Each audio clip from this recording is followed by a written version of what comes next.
विद्यार्थी मित्रांनो, मराठी व्याकरणात आज आपण शब्दयोगी अव्यय हे शिकणार आहोत. घरामध्ये शांतता होती, शाळेसमोर गाडी थांबली.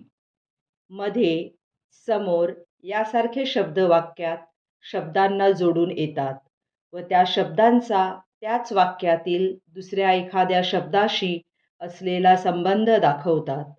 अशा शब्दांना शब्दयोगी अव्यय असे म्हणतात. आता आपण काही वाक्य पाहणार आहोत आणि त्या वाक्यामध्ये कसे शब्दांना शब्दयोगी अव्यय जोडून आलेले आहेत ते अभ्यासणार आहोत.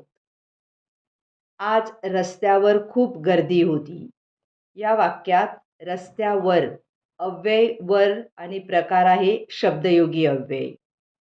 दुसरं वाक्य, आजी झाडाखाली बसली होती. झाडाखाली, खाली हे अव्यय आहे आणि शब्दयोगी अव्यय हा प्रकार आहे. मुले आकाशाकडे पाहतात. कडे हा अव्यय आहे आणि तो त्याचा प्रकार आहे शब्दयोगी अव्यय. गावाबाहेर मोठे जंगल होते. यामध्ये अव्यय बाहेर आणि प्रकार शब्दयोगी अव्यय. चिमणी घरट्यांजवळ फिरत होती. यामध्ये अव्यय जवळ, प्रकार शब्दयोगी अव्यय. मुले स्वागतासाठी उभी होती. यामध्ये साठी हे अव्यय आहे आणि त्याचा प्रकार शब्दयोगी अव्यय आहे. चंद्र ढगामागे लपला होता. यामध्ये मागे हे अव्यय आहे आणि प्रकार त्याचा शब्दयोगी अव्यय आहे. आजपासून मी अभ्यास करणार.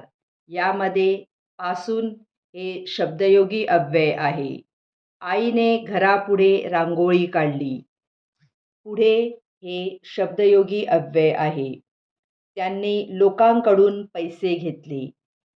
या वाक्यात लोकांकडून हा शब्दयोगी अव्यय आहे. धन्यवाद.